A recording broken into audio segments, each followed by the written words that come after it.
Alright, today I'm yapping about movies. First of all, I think we're about to enter, there's been the golden age and stuff. Like, we're about to have, like, a diamond age. Like, movies are coming around. There's still terrible ones, obviously, it's bound to happen. But even ones that are just awful, that introduce some new idea, and just, like, concept, like, even if they don't land the first time, it puts it out there. And someone else will see that and, like, do something with it. But I really just want to emphasize the like level of creativity that's going on. It just like mixing different, not even genres, but but there's more to it. Like, there's an entire like culture that it's referencing. I mean, that's another thing I talk about. I think meta is becoming its own genre at this point with like Across the Spider-Verse. Is it Miller's versus the Machines? Forget exactly. But there's movies that are, like, a ton of the humor is just referencing real things, and it just makes the story itself like part of real life, and then real life part of the story. It's just, I always find that super interesting. It's like in the same way when like a really good book ends with the beginning as like a character is writing the book, like The Outsiders, or like Bilbo Baggins writing The Hobbit, Lord of the Rings. Like, when you have a character writing the entire story that you just read, it's like a perfect loop. But being able to do that, just connecting the characters to like what's outside, and then like it's already something established in typically pop culture, but it's like little subgenres. And like specifically that, I've been on K-pop Demon Hunters recently. It's an incredible movie, and I just realized this year, two of my favorite movies that have come out are literally musicals: Sinners and K-pop Demon Hunters. Like, incredible, innovative movies. Like, they're just doing more than most other movies would ever even attempt, and then just also manage to be incredible while doing it.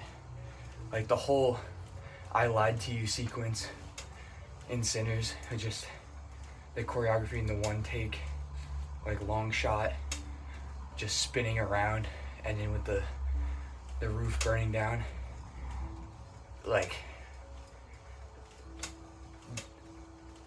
that alone is art. Like, you don't like, obviously the rest of the movie's incredible, but like, if you just had that, it's something.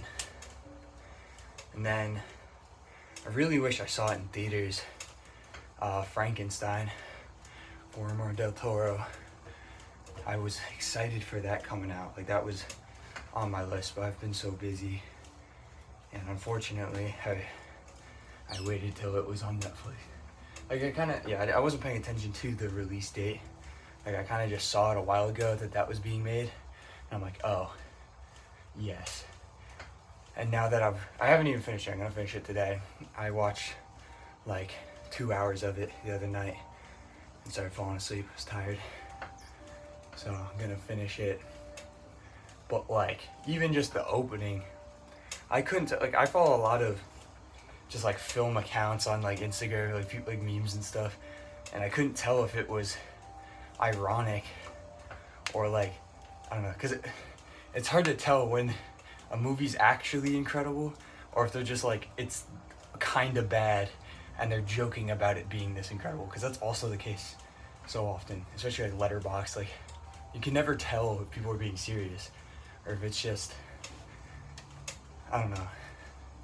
Like, I knew it wasn't gonna be bad, but I wasn't expecting it to just be as awesome as it was. Like, just the very opening, Frankenstein just pulling up and just smacking people 20 feet and falling into the ice and just coming right back. Like, it was actually, like, it's just sick. And then the whole movie so far, absolutely gorgeous. Like every shot is just like theater worthy. I should have gone. If they re-release that, I will do it the honor and go see it in theaters. I'll go and travel and pay for IMAX for that. Speaking of which, I've never been to an IMAX theater. That's one thing I'm looking forward to. I'm definitely doing that for the Odyssey. I mean, at this point, it's not like Christopher Nolan's probably the most attractive director right now. Like, for people in the industry to actually work, and then also just like Barbenheimer was an event. Like, people literally turned it into its own thing, a double feature. Which, like, I'm glad that happened. Like, that's what, like, going to the movies is a part of culture, and it's a part that's being lost today. But that's what I'm saying. Not only I think it's starting to a little bit, but I think it should. And it gets me really excited when I go and the theater's actually packed. There's a bunch of people just seeing all kinds of stuff. Especially because, like, even the bad movies today, if you're seeing a movie that makes it to a theater, it's not bad. Like, even, like, the plot might be not great, but, like, even just looking at it, if you have a movie that has, like, not, like, it's not well shot, it's not making it to theater. Like, it's so competitive now, and it's advanced so much. And now, I mean, they're having animated movies that are also just ridiculous. Like, it used to be so much less. Like, you couldn't do as much with animated movies because it took so long. And, like, I don't even understand what the process is like for any of that. But yeah, again, like I brought up Spider-Verse and K-pop Demon Hunters. They literally have fight scenes with, like, not just continuously moving camera angles, but it's, like, changing camera lens and different animation styles throughout. And it, like, it's ridiculous. It's like the most insane thing to look at. And then it's also incredible music and just stuff happening. So, hooray.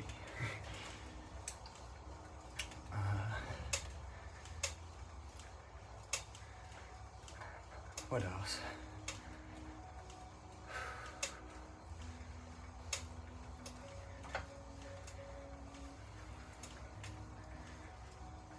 Yeah.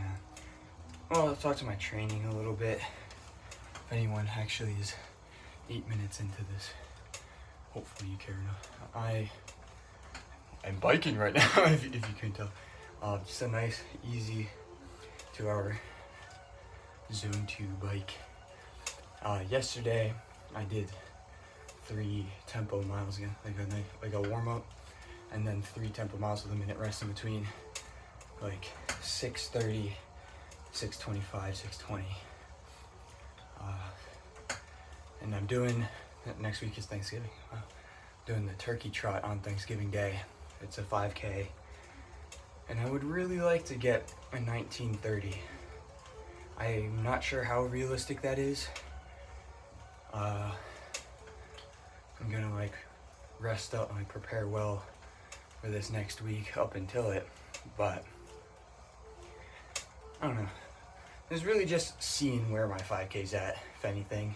I should definitely be able to get a sub 20. It'd be kind of annoying if I don't. But regardless, signed up for that. Signed up for another 5K on New Year's Day. So by that one, I want to be pushing 19. Because I do want to get sub 18. In the near future, like, that's right now, like, the big goal I'm going to just be absolutely pushing to. And then probably, like, might throw a 10K in there somewhere. Maybe just one in February or something. Or, like, in spring after. I think I like that distance more than 5Ks, to be honest. Because it's not quite as intense.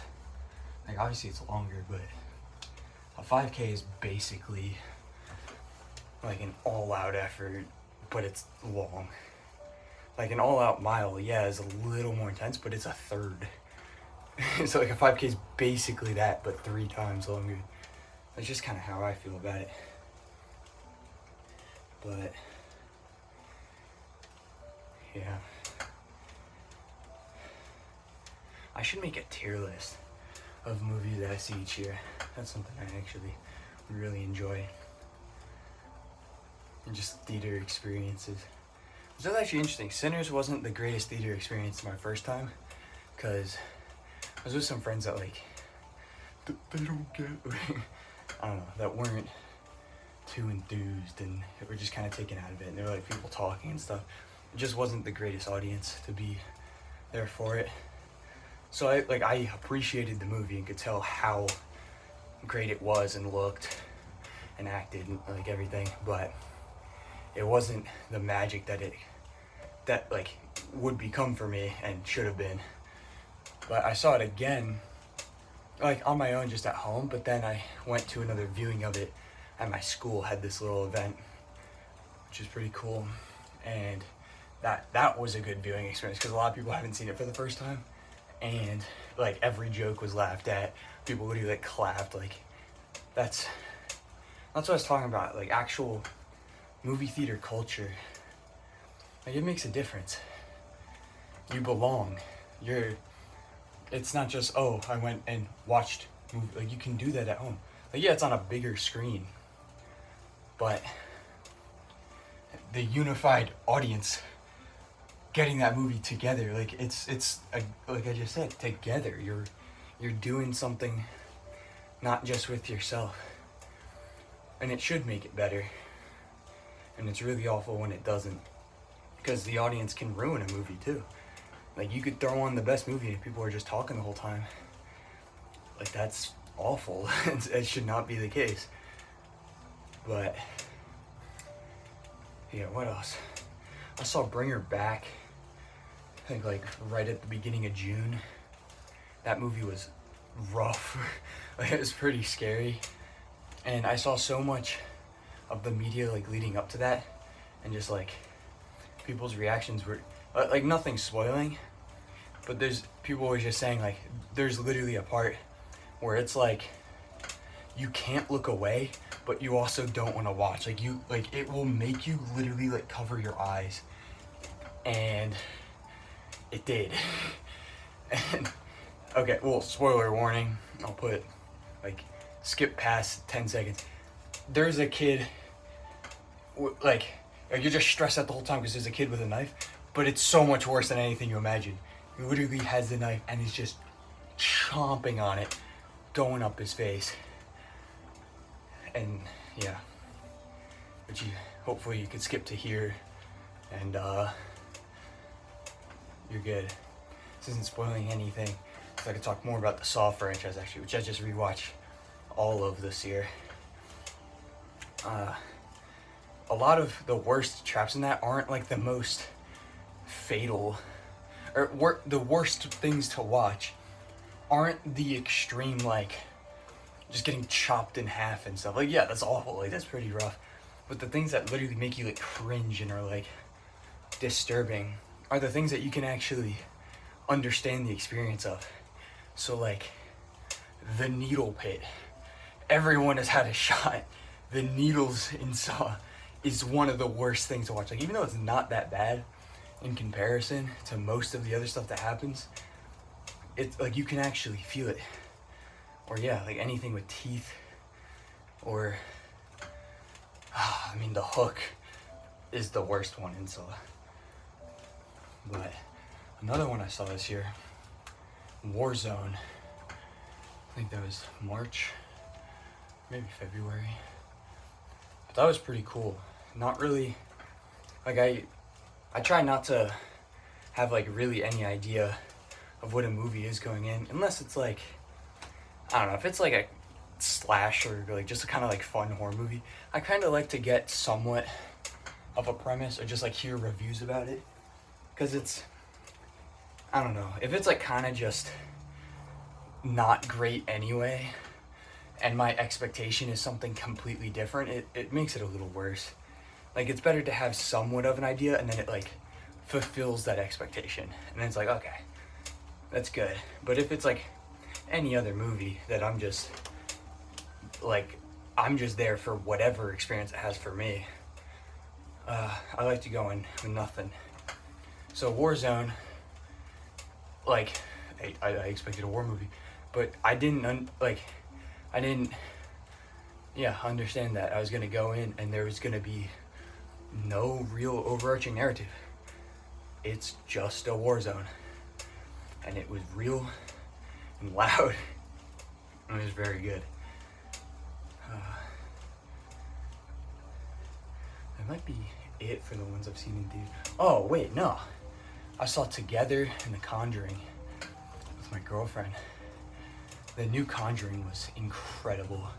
I literally cried, laughed out loud, was scared, literally oh, and cheered at certain parts. That was I'm not saying it's some classic masterpiece, but if just as a movie, that was a great movie.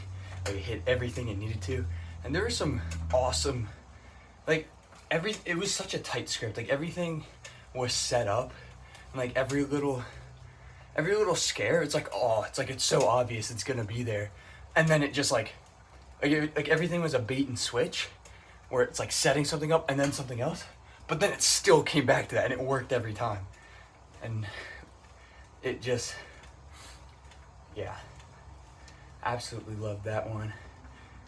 Together was well acted.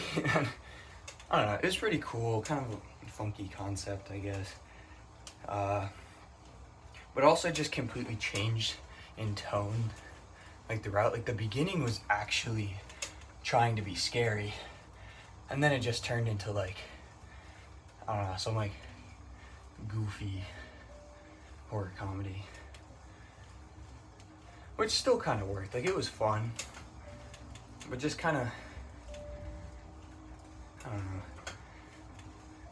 not an urgent watch. It's better than nothing, but if you have that or the choice to watch any other pretty decent horror movie, I would go watch any of, not any of the Saws, but the Saw series is very good.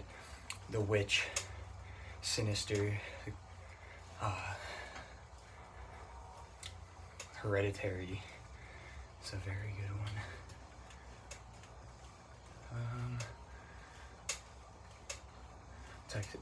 Original Texas Chainsaw Massacre, which I think the first time I saw that may have been not last year, so not really sticking in the, I don't know, it may have been. It wasn't that long ago, but I watched it again somewhat recently.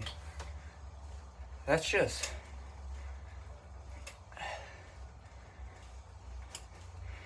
it's just uncomfortable. It seems like such an art house film, it kind of just weird, long, gritty shots. It's very yellow and just kind of gross. I mean, especially the house they're just walking around. It's disgusting.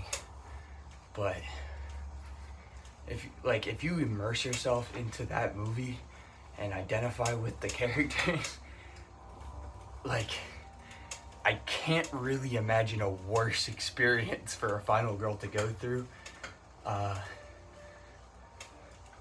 Just a lovely Thanksgiving dinner, I guess.